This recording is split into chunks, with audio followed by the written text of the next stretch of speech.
कल हम लोगों ने वो कंप्लीट किया था, आपके रेस्ट्रिक्शन एंजाइम्स को कंप्लीट कर लिया था ना। आज ध्यान से सुनिएगा, हम लोग पढ़ रहे थे टूल्स ऑफ आरडीएनए टेक्नोलॉजी।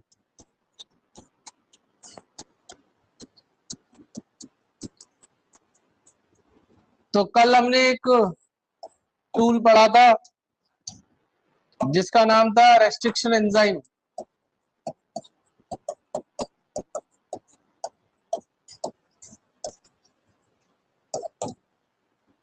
आज हम पढ़ेंगे क्लोनिंग वेक्टर।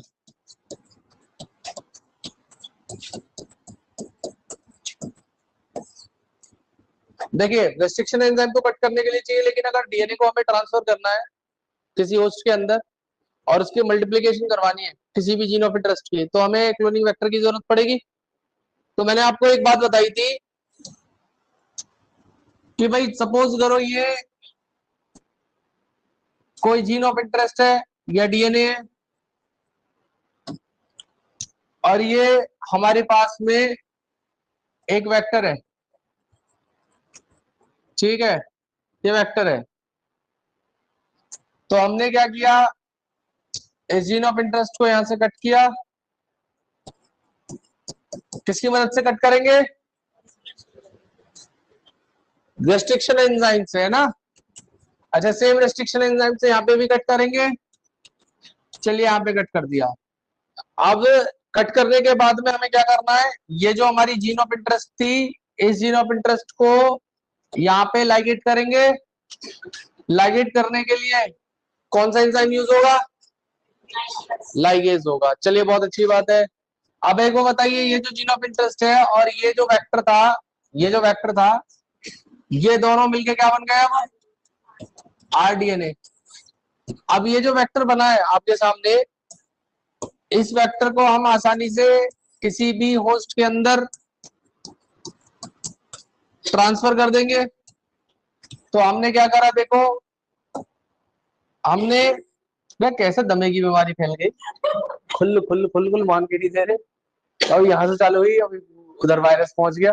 तो ऐसा पानी वाली प्याद है, टम्बलर सप्लाई से, तब टम्बलर जहां जो ठंडा, कमर में घुसे मारो, मारो इसके, मारो इसके कमर में, दशक उठ गई। किसका दशक उठी थी अभी थोड़ी देर पहले? तू ही तो खुल खुल कर रही थी ना, ये वो ही कर रही है। धसका लग गया। पानी पी, पानी पानी पानी पी, ये पढ़ाने नहीं देगी तू तो ऐसे। पानी पी पहले, पानी। क्या हो गया इसका? Rhino virus. अच्छा,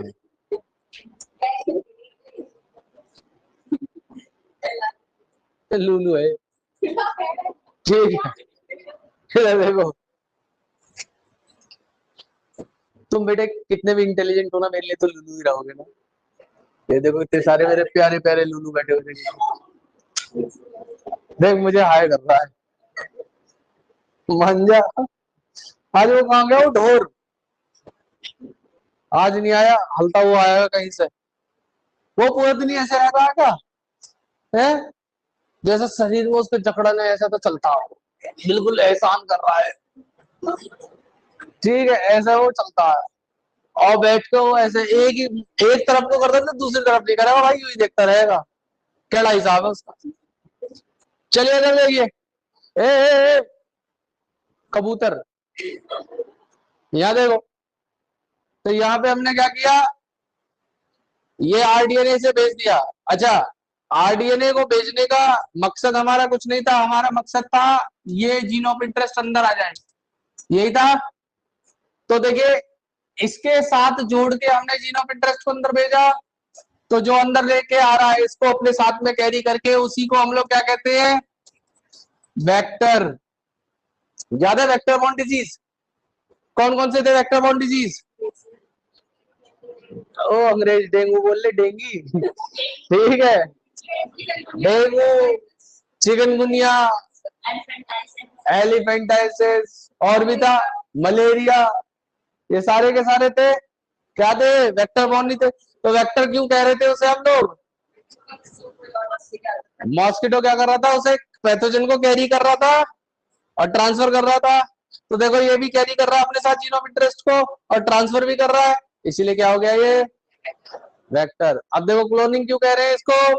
क्योंकि इसके पास आपको एक बात पता होगी क्या होती है? ओरिजिन। क्या होती है? अच्छा, ओरिजिन आप जानते हो? ओरिजिन ऑफ रेप्लिकेशन हो रहा है, जानते हो आप लोग? क्या होता है ओरिजिन ऑफ रेप्लिकेशन का मतलब? भाई क्या होता है ओरिजिन ऑफ रेप्लिकेशन?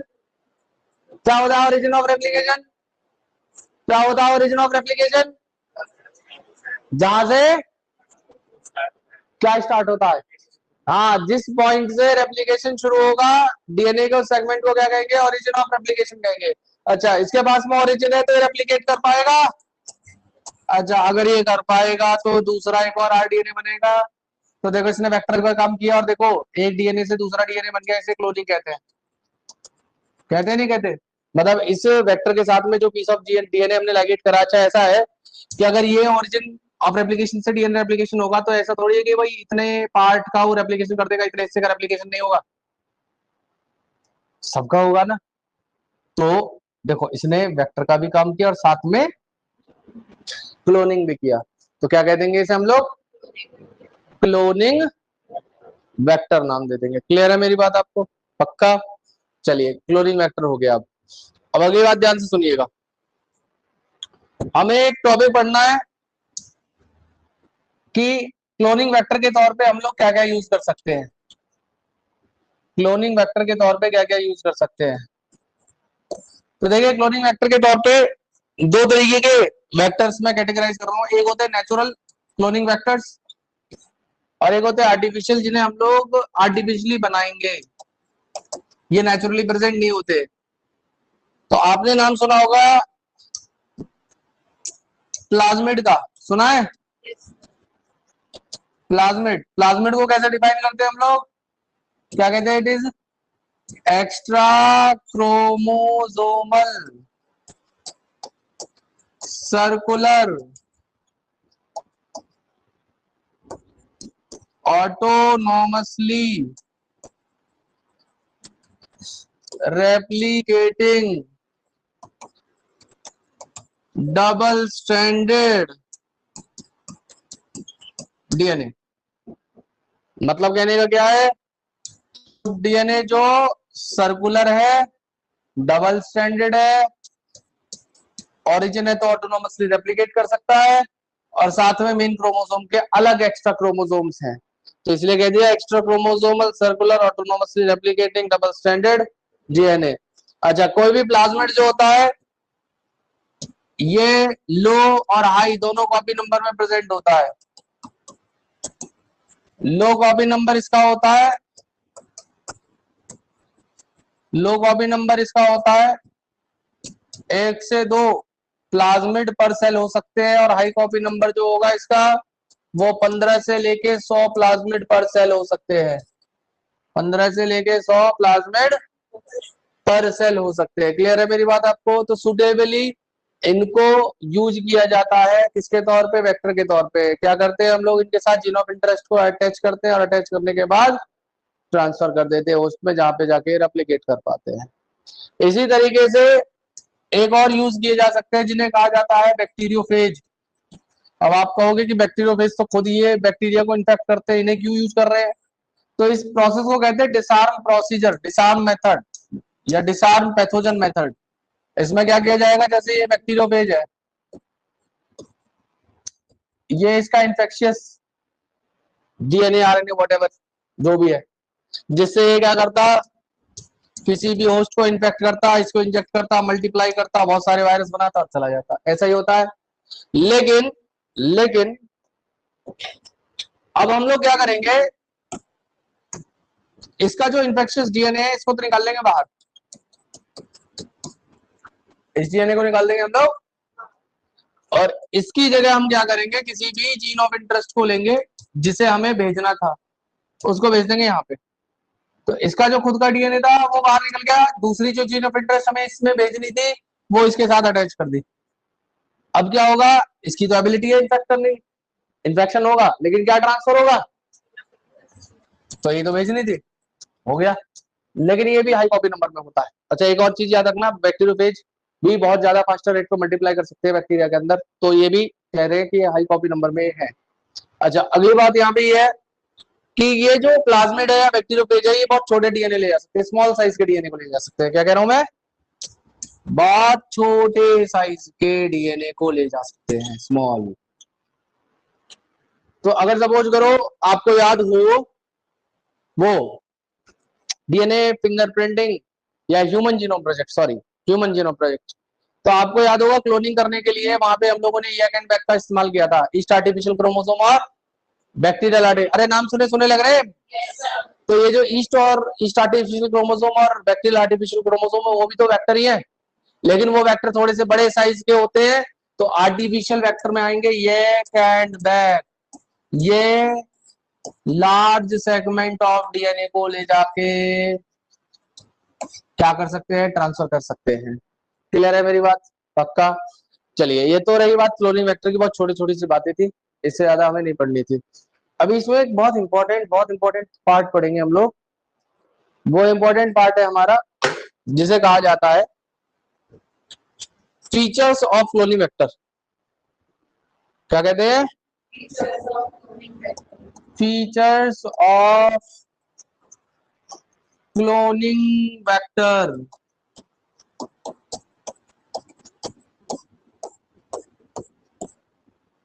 देखिए फीचर्स ऑफ क्लोनिंग वेक्टर ये एक बोर्ड और नीट दोनों के लिए सबसे ज्यादा क्वेश्चन देने वाला टॉपिक है इस चैप्टर का।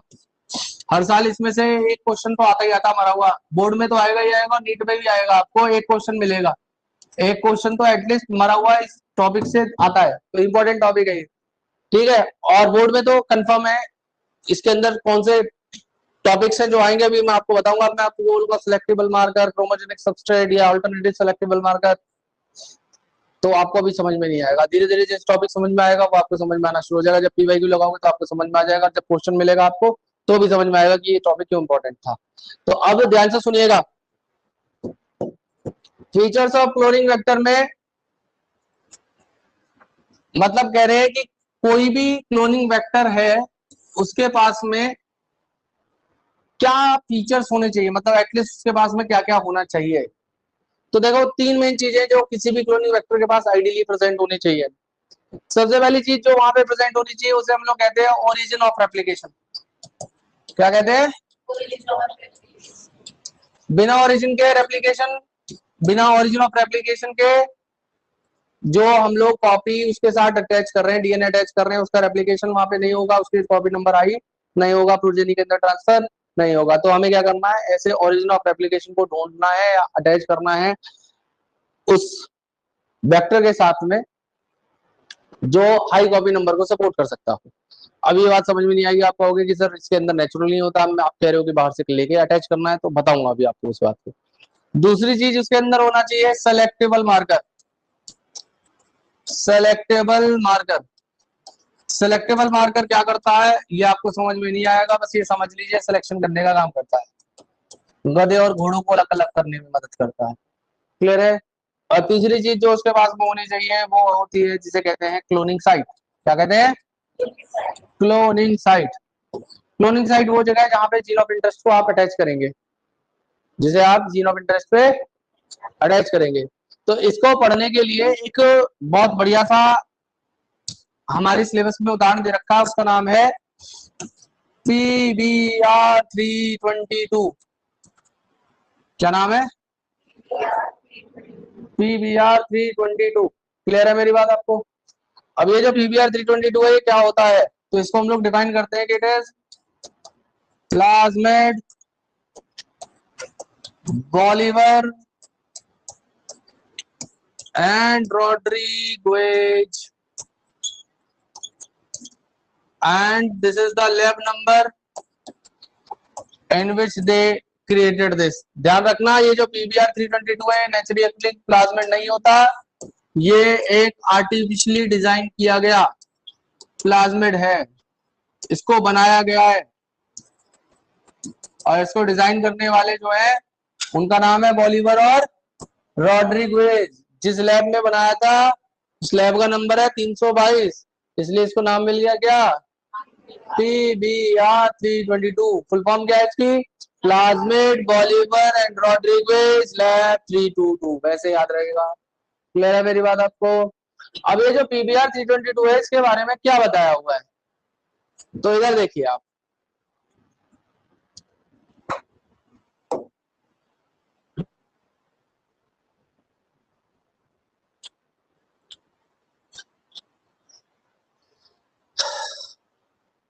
देखिए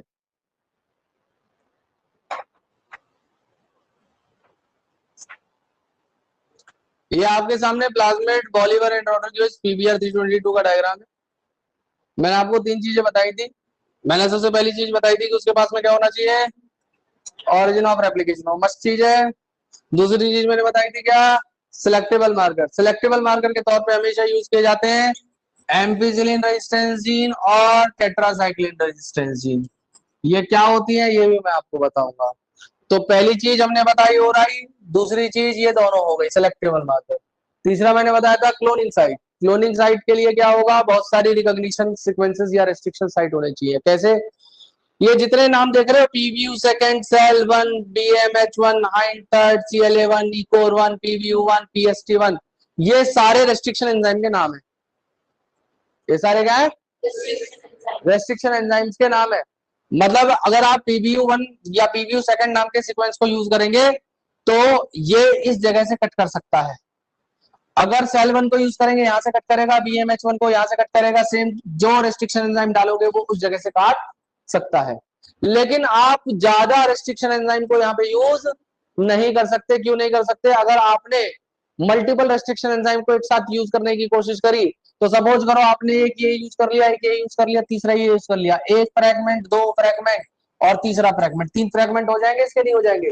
तो फ्रेगमेंटेशन हो जाएगी क्लोनिंग वेक्टर की और वो क्या हो जाएगा, कॉम्प्लिकेट करेगा क्लोनिंग के प्रोसीजर को। तो हमें क्या करना है, वहां पे मल्टीपल क्लोनिंग साइट्स का यूज नहीं करना। अच्छा, क्लोनिंग साइट कैसे डिसाइड की जानी है, क्लोनिंग साइट आप डिसाइड करेंगे साइज ऑफ जीन के बेसिस पे, मतलब जीन का किस तरीके का साइज है उसी हिसाब से आप रेस्ट्रिक्शन एंजाइम्स को यूज कर सकते हैं। मेरी बात आपको समझ में आ रही है कि आप जनरली क्या किया जाता है, हम लोग इस वाली साइट को यूज करते हैं, हम लोग इन साइट्स को यूज कर सकते हैं या इधर से इधर तक यूज कर सकते हैं।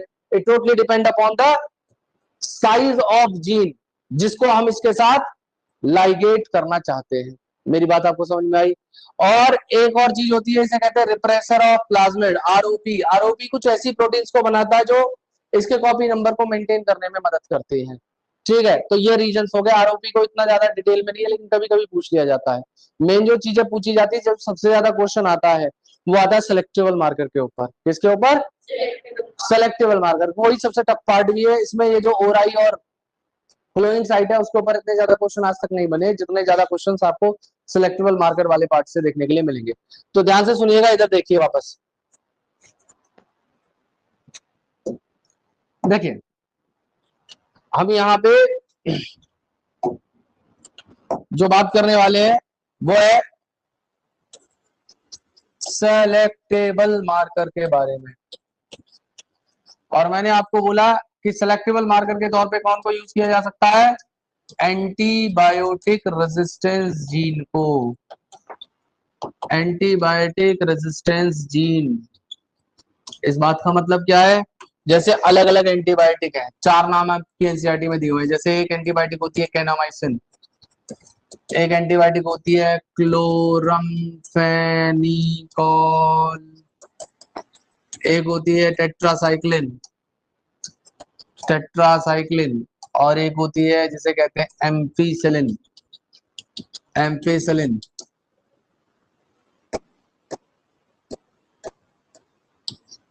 एम्फीसिलिन, ये सारी एंटीबायोटिक के नाम हैं। तो बेसिकली क्या होगा, इनके पर्टिकुलरली इनकी रेजिस्टेंस जीन होती है, जैसे kanamycin resistance gene, chloramphenicol resistance gene, tetracycline resistance gene, ampicillin resistance gene, R ऊपर लग गया इसका मतलब रेजिस्टेंस।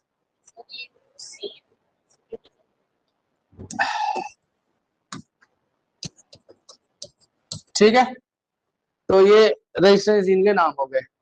अब क्या होगा, अब क्या होगा, जैसे उदाहरण के तौर पे ये एक मीडियम लिया या एक बैक्टीरिया लिया, इस बैक्टीरिया में यहाँ पे इसके पास कैनामाइसिन रेजिस्टेंस जीन है, तो अगर आप इस कैनामाइसिन नाम की एंटीबायोटिक को इसके अंदर इनोकुलेट करोगे तो ये एंटीबायोटिक कुछ इसका बैक्टीरिया का बिगाड़ नहीं पाएगी, क्योंकि इसके पास इस एंटीबायोटिक के प्रति क्या है, रेजिस्टेंस है, तो ये बैक्टीरिया क्या करेगा, सरवाइव करेगा। लेकिन अगर आपने यहाँ पे कोई और एंटीबायोटिक यूज कर ली, आपने यहाँ पे क्लोरमफेनिकोल को यूज कर लिया तो ही बैक्टीरिया मरेगा, टेट्रासाइक्लिन को यूज करा तो ही बैक्टीरिया मरेगा, एम्पिसिलिन को यूज करा तो भी बैक्टीरिया मर जाएगा। मतलब जिस एंटीबायोटिक के लिए रेजिस्टेंस जीन है केवल वही एंटीबायोटिक को रेजिस्ट कर पाएगी, उसके अलावा दूसरी एंटीबायोटिक रेजिस्ट नहीं कर सकती। मतलब जैसे उदाहरण के तौर पे एक और लीजिए एग्जांपल, अब इसके पास में एम्पिसिलिन रेजिस्टेंस जीन है, तो मुझे बताइए अगर एम्पिसिलिन यहाँ पे डालेंगे बैक्टीरिया मरेगा जिंदा रहेगा, जिंदा रहेगा। लेकिन अगर यहाँ पे मैं टेट्रासाइक्लिन को डालता हूँ तो बैक्टीरिया मरेगा जिंदा रहेगा, मर जाएगा। क्लियर है मेरी बात आपको? अगर सेम यही चीज टेट्रासाइक्लिन के साथ में कर दी जाए, अगर किसी बैक्टीरिया के पास में, जल्दी से बताओ मुझे, अगर किसी बैक्टीरिया के पास में टेट्रासाइक्लिन रेजिस्टेंस जीन है, अगर मैं उस मीडियम में टेट्रासाइक्लिन ऐड करूंगा तो बैक्टीरिया मरेगा जिंदा रहेगा, जिंदा रहेगा। अगर मैं एम्पिसिलिन ऐड करूंगा जिंदा रहेगा, अगर क्लोरमफेनिकोल ऐड करूंगा तो, और कैनामाइसिन ऐड करूंगा तो आपको ये बात तो समझ में आ गई कि कोई भी पर्टिकुलर एंटीबायोटिक रेजिस्टेंस जीन उस पर्टिकुलर एंटीबायोटिक के अगेंस्ट ही एक्ट कर सकती है, उसके अलावा किसी चीज के अगेंस्ट एक्ट, ये बात समझ में है? चलिए बहुत अच्छी बात है। अब आप आगे की बात ध्यान से सुनिएगा। देखिए हम लोगों ने पीबीआर 322 बनाया था, तो पीबीआर 322 में कितनी एंटीबायोटिक रेजिस्टेंस जीन यूज की थी? दो। कौन कौन सी थी? टेट्रासाइक्लिन और एम्पिसिलिन। उधर टेट्रासाइक्लिन थी, इधर एम्पिसिलिन थी। चिनांसी का खोई तो नहीं हो पक्का? चलिए इधर देखिए, तो यहाँ पे ये रही, ये रही, और यहाँ पे कुछ नहीं है। इसके पास में ये और ये हो गया AMPR, ये हो गया TETR, ये हो गया AMPR, ये हो गया TETR। ठीक है, ये भी एक PBR 322 है और ये भी एक PBR 322 है। अब ध्यान से सुनिएगा,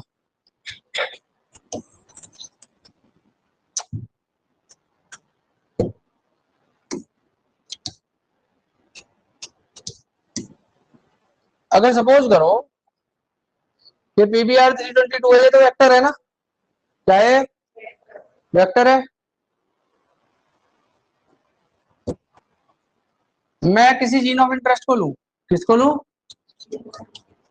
और इस जीन ऑफ इंटरेस्ट को यहाँ पे इंसर्ट कर दूं किस जगह पे, जहां पे टेट्रासाइक्लिन रेजिस्टेंस जीन थी। क्या थी? टेट्रासाइक्लिन रेजिस्टेंस जीन थी।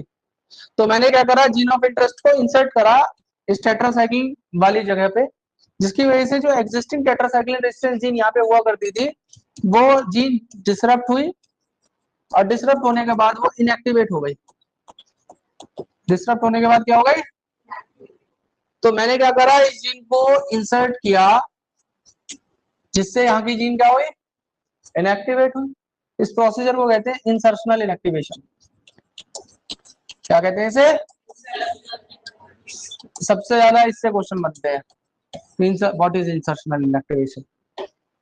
समझ में आया इंसर्शनल इनएक्टिवेशन? मतलब हमने क्या किया, बाहर की किसी डीएनए को या जीन को हमने एग्जिस्टिंग जीन वाली जगह पे लगा दिया, जिसकी वजह से जो एग्जिस्टिंग जीन थी उसका सीक्वेंस डिस्टर्ब हुआ, जिसकी वजह से वो जीन जो है इनएक्टिव हो गई। तो हमने क्या कह दिया इसे, इंसर्शनल इनएक्टिवेशन। अच्छा, अगर मैंने बाहर का डीएनए लगा दिया इस वेक्टर के साथ में, तो अब ये पीबीआर कह सकते, इसको रिकॉम्बिनेंट डीएनए कहूं या पीबीआर कहूं? बोलो जल्दी बोलो। अगर मैंने बाहर की जीन इसके साथ लगा दी, वेक्टर था और जीन लग चुकी है इसके साथ, तो अब ये रिकॉम्बिनेंट कहलाएगा, रिकॉम्बिनेंट डीएनए कहलाएगा, या इसको पीबीआर 322 को रिकॉम्बिनेंट कह सकते हैं? क्योंकि यहाँ पे वेक्टर और बाहर का डीएनए दोनों अटैच हो चुके हैं। तो अब इसको पीवीआर ना कहेंगे, क्या कहेंगे हम लोग? वेरी गुड, शाबाश। यहां तक की बात क्लियर है? चलिए अब दूसरी बात। अब मैंने क्या किया, यहां पे एक बैक्टीरिया लिया, ठीक है, एक बैक्टीरिया यहां पे लिया, एक बैक्टीरिया ये भी लिया। चलो इन बैक्टीरिया को नाम दे रहे हैं अपन, एक बैक्टीरिया, दो बैक्टीरिया, तीन बैक्टीरिया, ठीक है, इनके नाम हो गए 1 2 3। क्लियर है? अब मैंने क्या करा, इसको इसके अंदर भेज दिया, भेज दिया। जब भी हम लोग किसी बाहर के डीएनए को किसी भी बैक्टीरिया के अंदर भेजते हैं, उस प्रोसेस को ट्रांसफॉर्मेशन कहते हैं। क्या कहते हैं? और जो बैक्टीरिया जिसके अंदर ट्रांसफॉर्मेशन हुआ उसे कहते हैं ट्रांसफॉर्मेंट। क्या कहते हैं उसे? क्लियर है मेरी बात? पक्का? तो अब मैंने क्या किया, इसे भी अंदर भेज दिया, उसके अंदर कोई नहीं भेजा। तो जिसके अंदर कोई नहीं भेजा वहां पे ट्रांसफॉर्मेशन हुआ क्या? तो ये क्या कहलाएगा? Non transformant. क्लियर है? तो इनमें से 1 2 3 में से नॉन ट्रांसफॉर्मेंट कौन है और ट्रांसफॉर्मेंट कौन से है? पहला और दूसरा। यहां तक की बात क्लियर है? चलिए बहुत अच्छी बात है। तो अब क्या है, हमें जो सिलेक्शन करना था ना, मैंने बोला था कि हम लोग सिलेक्शन करते हैं गधे घोड़े का, तो इसमें जो है अभी ये समझ लो घोड़ा, ये खच्चर, ये गधा, ठीक है। क्या बोला मैंने? घोड़ा, खच्चर, गधा। क्लियर है? अब इनमें सिलेक्शन होगा। अभी पहला सिलेक्शन एकदम ऐसे खच्चर वच्चर अलग नहीं कर पाएंगे अपन, पहले जो काम काम के हैं उनको है, घोड़े और खच्चर को एक साथ रखेंगे और गधे को अलग कर देंगे। गधा कौन है? Non transformant. खच्चर घोड़े ट्रांसफॉर्मेंट। क्लियर है मेरी बात आपको? चलिए बहुत अच्छी बात है। तो हमें आगे क्या करना है, हमें सबसे पहले सिलेक्शन करना है। तो हम यहाँ पे जो सिलेक्टेबल मार्कर को यूज करने हैं सिलेक्शन करने के लिए, पहला सिलेक्शन किसके बीच में हो रहा है?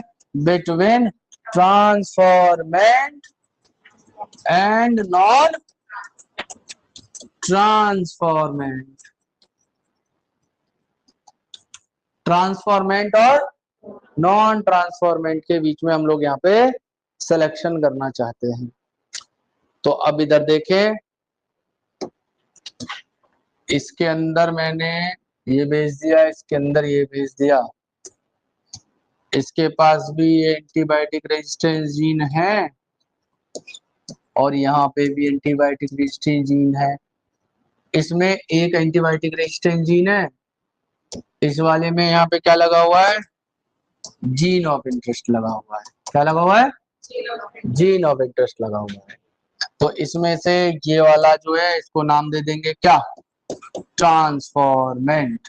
क्या कहेंगे इसे? क्या कहेंगे? और इस वाले को क्या कहेंगे? Non transformant. क्लियर है? तो पहला सिलेक्शन तो हमने क्या किया? ट्रांसफॉर्मेंट। और कैसे हुआ? अभी हुआ नहीं, बताऊंगा कैसे। अभी तो मतलब वो बता रहा हूँ कि करना क्या है। अच्छा, दोनों में से रिकॉम्बिनेंट डीएनए किसके पास है? तो इसे कहूंगा transformant with non recombinant DNA. Transformant with, और वहां तो रिकॉम्बिनेंट नॉन रिकॉम्बिनेंट का कोई कॉन्सेप्ट नहीं। चलिए, तो यहाँ पे transformant with non are DNA. Non are का मतलब समझ गए? Non recombinant. And transformant with recombinant DNA. तो अब ये तो बात समझ में आ गई होगी। दूसरा सिलेक्शन हम लोग करने वाले हैं between transformant with recombinant DNA, transformant and non recombinant DNA. Clear है मेरी बात? पक्का क्लियर है? चलिए बहुत अच्छी बात है। तो दूसरा सिलेक्शन हम लोग यहाँ पे करने वाले हैं ट्रांसफॉर्मेंट विद आरडीएनए और transformant with non recombinant DNA. Clear है? पक्का? तो इसके लिए कैसे करेंगे, ध्यान से सुनना। मैंने सबसे पहले क्या किया, एक प्लेट ली, प्लेट, ये प्लेट ले ली मैंने, ठीक है, और एक कल्चर प्लेट मैंने ये, तो यहाँ पे अपन ने लिख दिए ये एक, ये दो, ये तीन, इनका नाम दे देते एक दो तीन।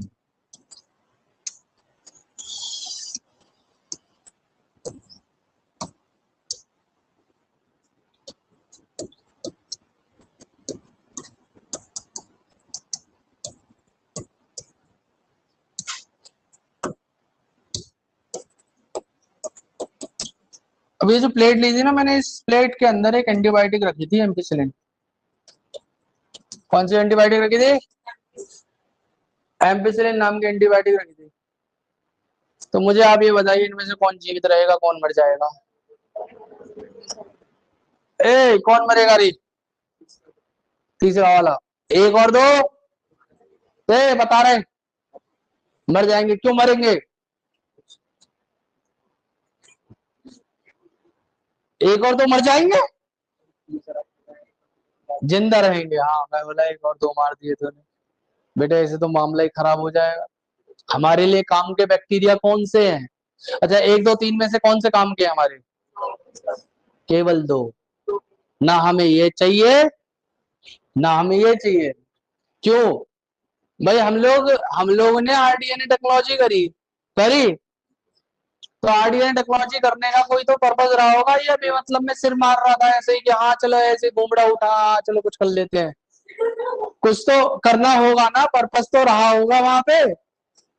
पर्पज क्या रहा होगा भाई? ये जो जीन लगा रहे हैं किसी प्रोडक्ट के लिए तो लगवा रहे होंगे, कोई एंजाइम हार्मोन बनवाना होगा, मेरी बात समझ रहे हो? कोई फैक्टर बनवाना होगा, किसी चीज को करना होगा, कोई पर्पज होगा, इसीलिए तो कर रहे हैं हम लोग ये सब चीज।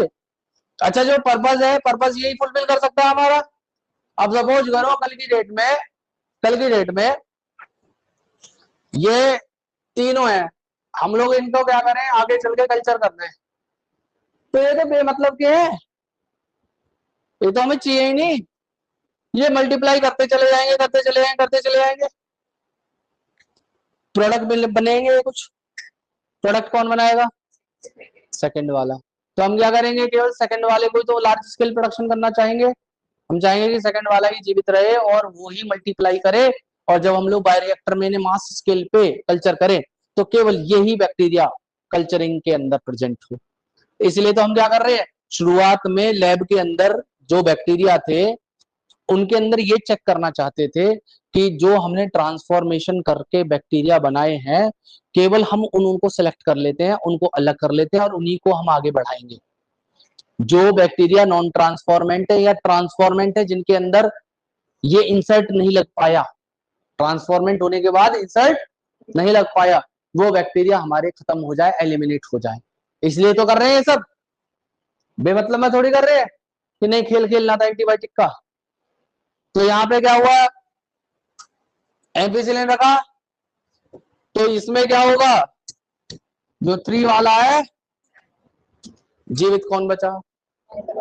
तो देखो, एक एंटीबायोटिक रेजिस्टेंस जीन एएमपीआर ने, ट्रांसफॉर्मेंट कौन जीवित रहे? दोनों ट्रांसफॉर्मेंट ट्रांसफॉर्मेंट ही तो बचे। तो पहला सिलेक्शन हो चुका है हमारा बिटवीन ट्रांसफॉर्मेंट एंड, किसने किया? एक जीन ने, पहले वाली ने, एएमपीआर ने किया। पक्का? अब दूसरी बार में क्या करते हैं, साइमल्टेनियस उसी दौरान कुछ बैक्टीरिया को लेके टेट्रासाइक्लिन मीडियम वाली प्लेट में भी रखेंगे, और यहाँ पे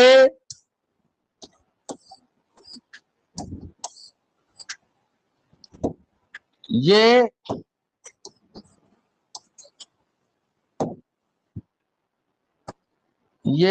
AMPR, ये TETR, ये AMPR, और यहाँ पे लग गया हमारा जीन ऑफ इंटरेस्ट। अब मुझे बताएं, इनमें से कौन सा मर जाएगा? है, सेकंड वाला मर जाएगा। काम का कौन था? वही मर गया। तो यार एक 2 मिनट का कंडोलेंस कर लेते हैं इनके लिए। मर गए, जिनको जीवित रखना चाहते थे वही मर गए, इनकी आत्मा को शांति मिले। अब आप कहोगे कि यार ये किया क्यों, मतलब अभी तो सर अब तक तो तुम हमारे को ये समझा रहे थे कि यार ये जीवित रहने चाहिए, ये हमारा जीवन बदलेंगे। ये क्या हमारा जीवन बदलेंगे, तो खुद मर लिए।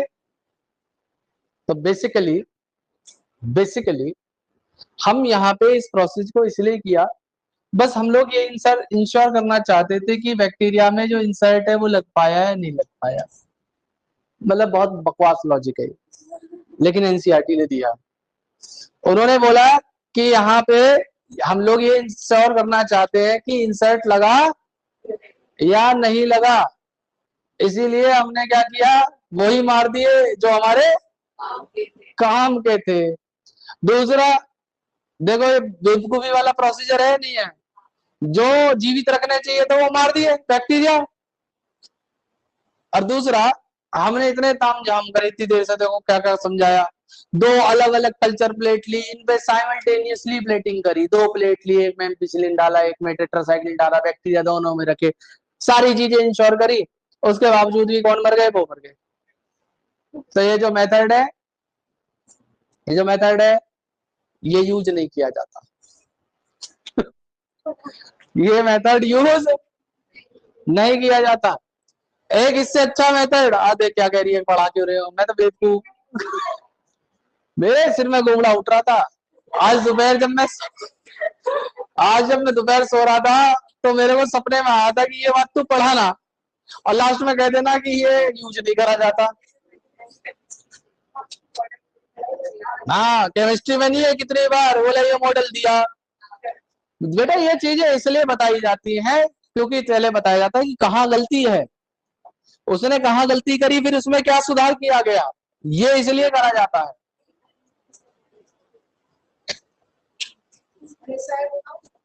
बेटा नहा मत ना लिए तो कभी ऐसे जग से को खोलने के चक्कर में गंगा जी ना जा, वैसे भी चल लेना, ठीक है। हाँ, क्या किसी को कोई दिक्कत परेशानी नहीं है? अब जब परेशानी नहीं है तो आगे की बात करते हैं, सही बात कर लेते हैं। सॉरी, देखियो कितने बड़ा बेटा लिख रखा है, transformant with non recombinant DNA, transformant with recombinant DNA, non transformant. बहुत डिफरेंस है बहन। अगर किसी के एहसान नहीं मानने नो गई, ठीक है, एहसान तो है ही ना किसी आदमी का, मतलब मैंने बता दिया ना, इसके समझ में आई हो ना आई हो, लेकिन एटीट्यूड है, सामने वाले का कॉन्फिडेंस बताया, ठीक है, ठीक है। यही पूछ रही थी, तो आपको समझ में आया? हाँ, अब क्या आया वो बताओ। बेटा हमारे साथ खेलोगे है? गुरु के साथ गुरु आई।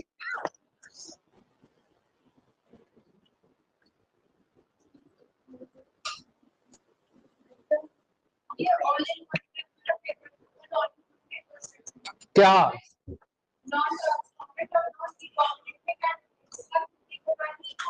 बहुत डिफरेंस है बेटा। नॉन ट्रांसफॉर्मेंट तो वो जिसके अंदर कोई भी पीस ऑफ डीएनए भेजा ही नहीं गया, जिसके अंदर ट्रांसफॉर्मेशन नहीं हुई है। और जो नॉन रिकॉम्बिनेंट है वो है जिसके अंदर ट्रांसफॉर्मेशन हो सकती है, लेकिन जरूरी नहीं कि रिकॉम्बिनेंट डीएनए वहां पे गया हो या ना गया। देखो ना आप, ये देखो, ये नॉन ट्रांसफॉर्मेशन के अंदर देखो कुछ बनाया है, अंदर नहीं, खाली है ना। वो देखो ट्रांसफॉर्मेंट विद नॉन रिकॉम्बिनेंट, देखो उसमें खाली नहीं है ना, वो गया ना, देखो हरा हरा लड्डू, नीले नीले पंख, पर्पल, वो अंदर गया ना। लेकिन वो जो है रिकॉम्बिनेंट डीएनए नहीं था। तो रिकॉम्बिनेंट डीएनए था, कैसे बनाया था, देखो इंसर्शनल इनएक्टिवेशन करके बनाया था।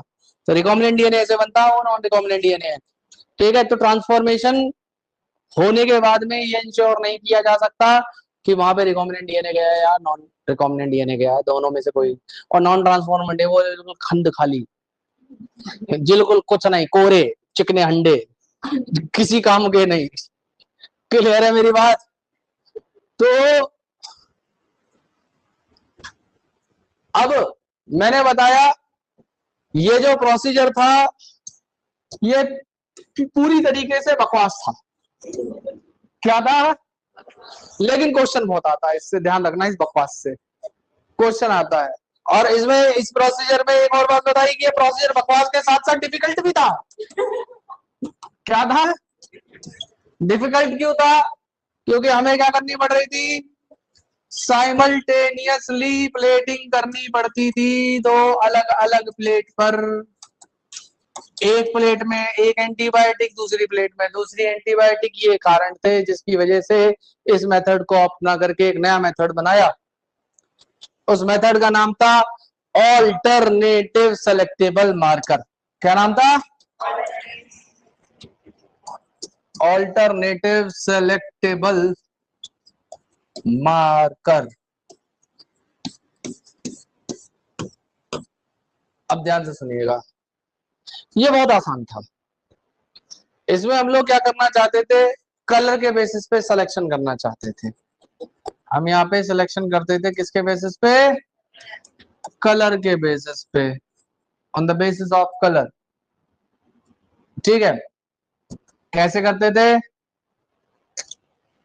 जैसे एक बैक्टीरिया, ये ना एक, कर ले चेक कर ले मैसेज पूरा रिप्लाई।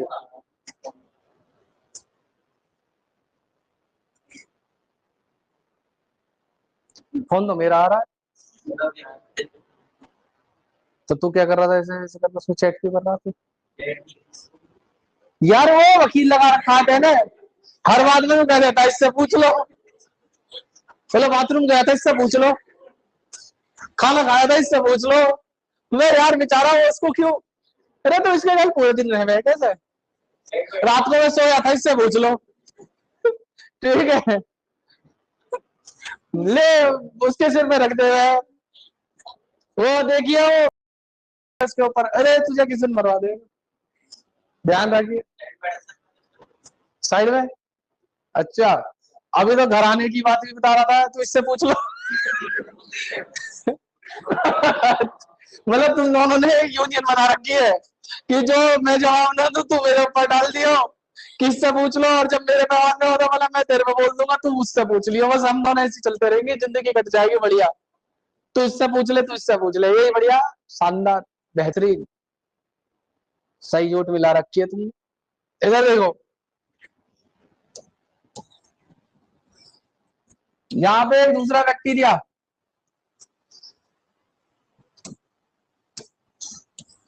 ये प्लाज्मिड, ये एक और प्लाज्मिड। इसके प्लाज्मिड में एक जीन है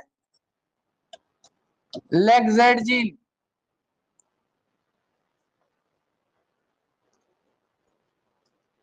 तो लेगजेड जीन क्या बनाती थी, इससे पूछ ले, अभी ये मत के, इससे पूछ लो। लेगजेड जीन क्या बनाती थी? मुस्कुराने से थोड़ी होगा कुछ, आंसर बताओ।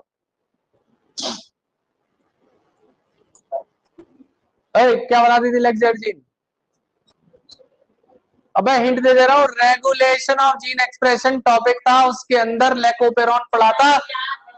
लैकोपेरॉन के अंदर याद है ओए खरगोश, लैक्टोज बनाती थी। शाबाश, बहुत बढ़िया, जानदार आंसर दिया है।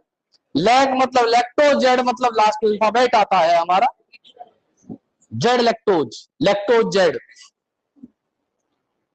ओए श्रेयस अय्यर क्या बनाता है ये? पता नहीं है भाई, एकदम जोश आया तुझमें। हाँ बता तो सही। हाँ बीटा गैलेक्टोसाइडेज।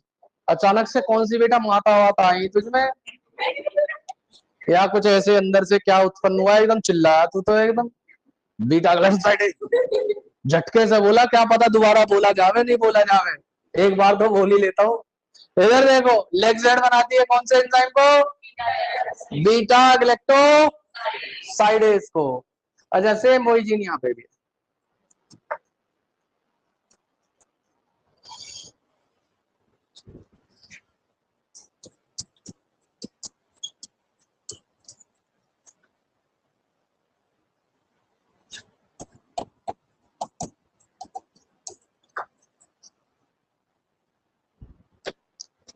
अब ये जो बीटा गैलेक्टोसाइडेज वाली लेक्सेड जीन थी, ये बनाती है बीटा गैलेक्टोसाइडेज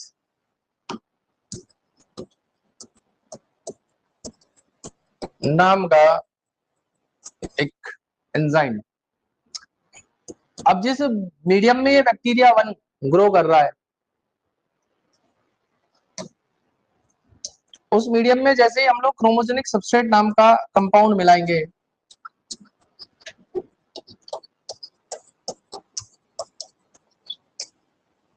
ये दोनों आपस में रिएक्ट करेंगे और ब्लू कलर की फॉर्मेशन करा देते हैं। किसकी? ब्लू कलर की। अब हमने क्या किया दूसरे वाले में, ये जो लेक्सेड जीन थी, इसको जीन ऑफ इंटरेस्ट से यहाँ पे इस लेक्सेड जीन का इंसर्शनल इनएक्टिवेशन कर दिया। क्या कर दिया? अब बाहर से ये जीन ऑफ इंटरेस्ट ही इसके साथ लग चुकी है। अच्छा, अब इन दोनों में रिकॉम्बिनेंट कौन सा वाला है? 1 2 2 वाला रिकॉम्बिनेंट डीएनए, 1 वाला, ऑल्दो ये दोनों ही ट्रांसफॉर्मेंट है। दोनों ही क्या है? ट्रांसफॉर्मेंट है, लेकिन दोनों में से ये नॉन रिकॉम्बिनेंट, वो वाला रिकॉम्बिनेंट। अच्छा एक बार बताइए, जीन ऑफ इंटरेस्ट मैंने उसके साथ जोड़ दिया, मतलब उस जगह पे उस जीन को इंसर्शनल इनएक्टिवेशन कर दिया, लेक्सेड जीन को, तो यहाँ पे बीटा गैलेक्टोसाइडेज बनेगा क्या? नहीं। तो यहाँ पे कोई बीटा गैलेक्टोसाइडेज नहीं बनेगा। लेकिन जैसे ही अब मैं क्रोमोजेनिक सबस्ट्रेट को ऐड करूंगा, क्रोमोजेनिक सबस्ट्रेट किसी के साथ रिएक्ट कर पाएगा क्या, जिसकी वजह से कोई कलर आएगा? नहीं आएगा। तो आप याद रखना, यहाँ पे हम लोग ब्लू और व्हाइट के, नो कलर को हम व्हाइट मानते हैं। क्या मानते हैं? तो जो भी नॉन रिकॉम्बिनेंट है वो ब्लू कलर की कॉलोनीज बना लेंगे बैक्टीरिया। वो बैक्टीरिया जो ब्लू कलर की कॉलोनीज बना रहे हैं वो कौन है? Non recombinant. और जो व्हाइट कलर की कॉलोनी बनाएंगे वो कौन है? रिकॉम्बिनेंट। तो हमने यहाँ पे बहुत आसानी से ब्लू और व्हाइट के बेसिस पे सिलेक्शन को कर लिया और हमें डिजायरेबल जो बैक्टीरिया चाहिए थे वो आसानी से मिल जाएंगे। यहाँ पे वो बैक्टीरिया मर नहीं रहे जिन्हें हम चाहते थे। हम चाहते थे रिकॉम्बिनेंट बैक्टीरिया सरवाइव करे, वहां पे क्या हो रहा था? रिकॉम्बिनेंट बैक्टीरिया किल हो जा रहा था, है ना, वो एलिमिनेट हो जा रहा था। यहाँ पे कोई भी बैक्टीरिया एलिमिनेट नहीं हो रहा, बस क्या होगा? कॉलोनीज बन जाएंगी, कॉलोनीज बन जाएंगी। जो ब्लू कॉलोनीज बनेंगी वो हमारे नॉन रिकॉम्बिनेंट बैक्टीरिया होंगे। जो व्हाइट कॉलोनीज बनेंगी वो कैसे होंगे? Recombinant bacteria. कैसी दिखती है वो कॉलोनीज? वो दिख रही है? दिख रही है? ब्लू व्हाइट दिख रही है अलग अलग? तो ब्लू वाली कौन सी है इसमें और व्हाइट वाली? तो हमें क्या चाहिए? इन्हीं कॉलोनीज को सेलेक्ट करेंगे, इन्हीं को मास स्केल पे प्रोड्यूस कर लेंगे आगे। क्लियर है मेरी बात आपको? पक्का? चलो आओ इधर देखो, आप समझते हैं। इतनी सारी कहानी है, बहुत सारी कहानी है। उस सारी कहानी में आपको लाइन दर लाइन समझाने की कोशिश करता हूँ।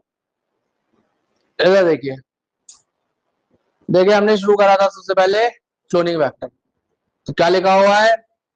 क्लोनिंग वेक्टर वो डीएनए मॉलिक्यूल है जो कैरी करते हैं फॉरेन डीएनए सेगमेंट को और रेप्लिकेट कर सकते हैं होस्ट के अंदर, है ना। एग्जाम्पल मैंने आपको बताया था क्या, प्लाज्मिड और बैक्टीरियोफेज।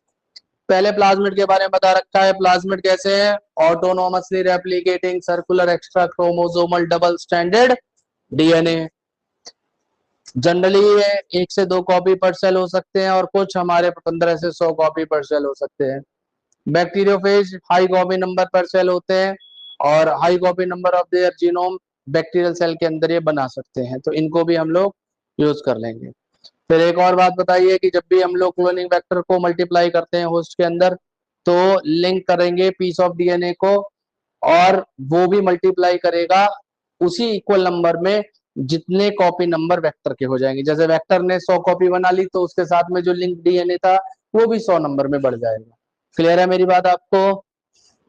अब यहाँ पे आ रही है बात फीचर्स ऑफ क्लोनिंग वेक्टर की। ये रहा पीबीआर 322, ये सारी इसकी क्लोनिंग साइट्स हैं, ये इसका ओरिजिन, ये इसका repressor of plasmid ROP region और ये दोनों एंटीबायोटिक रेजिस्टेंस जीन। तो हमने क्या देखा वहां पे, सबसे पहले रेस्ट्रिक्शन साइट ओराई और एंटीबायोटिक रेजिस्टेंस जीन।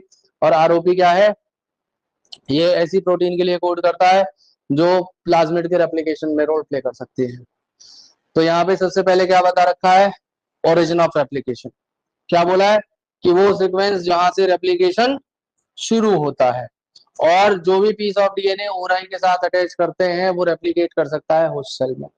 और ये ओराई कंट्रोल भी करता है कॉपी नंबर को लिंक डीएनए के। तो ज्यादा से ज्यादा कॉपी नंबर टारगेट डीएनए की अगर हमें चाहिए तो हमें उसे क्लोन करना पड़ेगा ऐसे वेक्टर में जिसका ओरिजिन हाई कॉपी नंबर को सपोर्ट करता हो। क्लियर है मेरी बात? नेक्स्ट यहाँ पे लिखा हुआ है सिलेक्टेबल मार्कर या मार्कर जीन। इसमें क्या लिखा हुआ है, ये वो जीन है जो सिलेक्ट करती है ट्रांसफॉर्मेंट को और एलिमिनेट कर सकती है नॉन ट्रांसफॉर्मेंट को। तो जब भी हम लोग पीस ऑफ डीएनए को इंट्रोड्यूस करेंगे होस्ट बैक्टीरिया में तो उस प्रोसेस को क्या कहेंगे, ट्रांसफॉर्मेशन, और ऐसे बैक्टीरिया को क्या कहेंगे, ट्रांसफॉर्मेंट। और अगर ट्रांसफॉर्मेशन नहीं होता है तो उसे क्या कहेंगे, नॉन ट्रांसफॉर्मेंट। तो जो सेलेक्टेबल मार्कर होते हैं इकोलाई के अंदर, वो जीन होती है जो इनकोड करती है रेजिस्टेंस कुछ एंटीबायोटिक के लिए, जैसे कि एम्फिसिलिन, क्लोराम्फेनिकोल, टेट्रासाइक्लिन, कैनामाइसिन, इस टाइप के एंटीबायोटिक के लिए वो रेजिस्टेंस इनकोड करती है। तो नॉर्मली इकोलाई सेल के अंदर, अच्छा एक चीज छोटी सी बात याद रखना, जनरली ये जो प्लाज्मिड था पीबीआर 322 से हमने आर्टिफिशियली बनाया था ना, तो हमने बाहर से उसे जोड़ा था। इकोलाई बैक्टीरिया के पास में एंटीबायोटिक रेजिस्टेंस जीन नहीं। तो कल भी देखा था हमने, जब हमने फर्स्ट रिकॉम्बिनेंट डीएनए पढ़ा था तो सैल्मोनेला टाइफीम्यूरियम का रिकॉम्बिनेंट डीएनए निकाला था और रिकॉम्बिनेंट डीएनए कह रहा हूँ, उसकी एंटीबायोटिक रेजिस्टेंस जी निकाली थी और प्लाज्मिड के साथ अटैच करके तब उसमें भेजी गई थी। तो इकोलाई के पास में नॉर्मली किसी भी एंटीबायोटिक के लिए रेजिस्टेंस नहीं होगा। क्लियर है मेरी बात? तो ये लास्ट पॉइंट लिखा हुआ है, normally E coli cell have no resistance against these antibiotics. अब यहाँ पे क्या बताया हुआ क्लोनिंग साइट के बारे में। क्लोनिंग साइट क्या बता रखा है कि जब भी हमें लिंक करना है किसी एलियन डीएनए को तो वेक्टर के पास में सिंगल या उससे ज्यादा प्रेफरेबली रिकॉग्निशन साइट या रेस्ट्रिक्शन साइट होने चाहिए रेस्ट्रिक्शन एंजाइम को कट करने के लिए। ये सारी की सारी है। तो अगर हम लोग एक से ज्यादा रिकॉग्निशन साइट को यूज करते हैं तो वो जनरेट कर सकता है बहुत सारे फ्रेगमेंट्स को, जिसकी वजह से जीन क्लोनिंग या रिकॉम्बिनेंट डीएनए टेक्नोलॉजी क्या हो सकती है, कॉम्प्लिकेट हो सकती है। नेक्स्ट यहाँ पे बता रखा है कि जब भी हम लोग लाइगेट करेंगे एलियन डीएनए को तो वो क्या किया जाएगा, इन दोनों में से एक एंटीबायोटिक रेजिस्टेंस जीन की जगह पे किया जाएगा। देखो लिखा हुआ है ligation of alien DNA is carried out at restriction site present in one of the two antibiotic. तो एनसीईआरटी में किसको यूज करा गया, बीएमएच1 साइट को। बीएमएच1 साइट किस पे आ रही है, टेट्रासाइक्लिन रेजिस्टेंस। तो क्या लिखा हुआ है, ligation of foreign DNA at BMH one site of tetracycline resistance gene in vector PBR 322. As a result, recombinant plasmid is formed. जैसे हम लोगों ने बाहर से लगा दिया वो क्या बन गया, रिकॉम्बिनेंट बन गया, नहीं बन गया। और जैसे ही हमने लाइगेशन, अच्छा अगर उसमें लाइगेशन नहीं हुआ, लाइगेशन हुआ तो वो क्या बन गया, रिकॉम्बिनेंट। और अगर नहीं हुआ तो वो क्या बनेगा, नॉन रिकॉम्बिनेंट। क्लियर है मेरी बात आपको? फिर क्या बताया हुआ है कि जैसे ही हम लोग फॉरेन डीएनए को इंसर्ट करेंगे जीन में किसी भी बैक्टीरिया के, तो वो जीन वहां पे जो एग्जिस्ट कर रही थी वो क्या हो जाएगी, इनएक्टिवेट। इसी चीज को क्या कहेंगे, इंसर्शनल इनएक्टिवेशन। तो हमने रिकॉम्बिनेंट प्लाज्मिड के अंदर जब टेट्रासाइक्लिन रेजिस्टेंस जीन वाली जगह पे जीन ऑफ इंटरेस्ट को लगाया था तो वो जो टेट्रासाइक्लिन रेजिस्टेंस जीन क्या हो जाएगी, लूज हो जाएगी। क्यों? क्योंकि हमने उस जगह पे इंसर्शन कर दिया है किसका, फॉरेन डीएनए का। क्लियर है मेरी बात? नेक्स्ट, तो जैसे ही हम लोग प्लाज्मिड को इंट्रोड्यूस करेंगे, तीन तरीके की सेल ऑब्टेन करेंगे, एक नॉन ट्रांसफॉर्मेंट, एक transformant, non recombinant plasmid, transformant with recombinant plasmid. देखो नॉन ट्रांसफॉर्मेंट वो होंगे जिनके अंदर कोई प्लाज्मिड नहीं है, इनके पास में दोनों में से किसी भी एंटीबायोटिक के रेजिस्टेंस जीन नहीं है। Transformant with non recombinant plasmid, non recombinant plasmid वालों के पास दोनों की दोनों एंटीबायोटिक के लिए रेजिस्टेंस होगा। इनके पास में टेट्रासाइक्लिन और एम्पेसिलिन दोनों एंटीबायोटिक के लिए क्या है, रेजिस्टेंस है। लेकिन जो non transformant with recombinant plasmid थे, उनके अंदर टेट्रासाइक्लिन रेजिस्टेंस नहीं होगा, केवल एम्पेसिलिन रेजिस्टेंस होगा, क्योंकि हमने उस जीन का क्या कर दिया था वहां, इंसर्शनल इनएक्टिवेशन। तो यहाँ पे क्या लिखा हुआ है, they are resistant to only ampicillin not tetracycline. यहाँ पे क्या लिखा हुआ है, they are resistant to both tetracycline and ampicillin. Clear है? नेक्स्ट यहाँ पे बता रखा है कि जैसे ही रिकॉम्बिनेंट प्लाज्मिड को सिलेक्ट आउट करेंगे नॉन रिकॉम्बिनेंट से by plating the transformant on ampicillin, इन्होंने बोला है कि हम लोग जो पहला वाला करेंगे एम्पिसिलिन वाली प्लेट के ऊपर रख के रिकॉम्बिनेंट प्लाज्मिड को नॉन रिकॉम्बिनेंट वाले प्लाज्मिड से अलग कर लेंगे। ठीक है, और ट्रांसफॉर्मेंट जो है सिलेक्ट हो जाएंगे किसके ऊपर, टेट्रासाइक्लिन। मतलब इस बात को ऐसे समझ लीजिए, जो मैंने दो चीजें बताई थी, मैंने उस चीज को थोड़ा आसान करके बताया था। इफ यू रिमेंबर,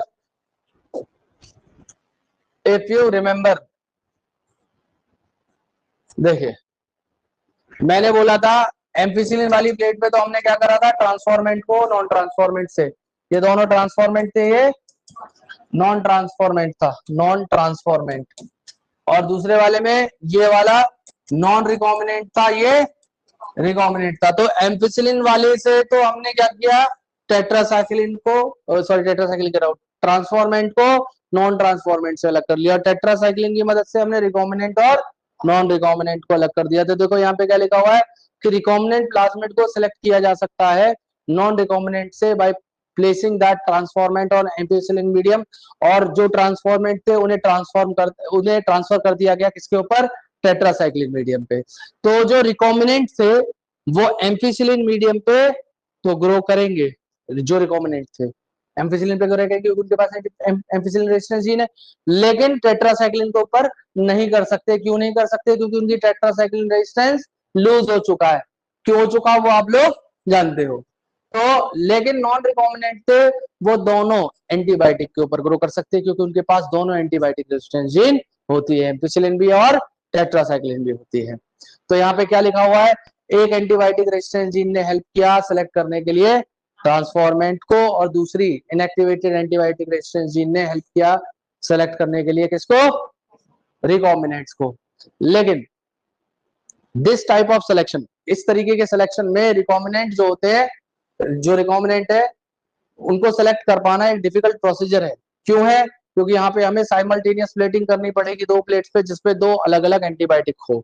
और दूसरा, इसीलिए हमने क्या किया, एक alternative selectable marker method develop किया, जो डेवलप करेगा, मतलब इस मेथड को डेवलप किया गया based on the ability to produce colour on in the presence of chromogenic substrate. Chromogenic substrate की प्रेजेंस में जो भी कलर डेवलप करेगा उसको बेसिस मानते हुए हमने दूसरा alternative selectable marker method develop किया।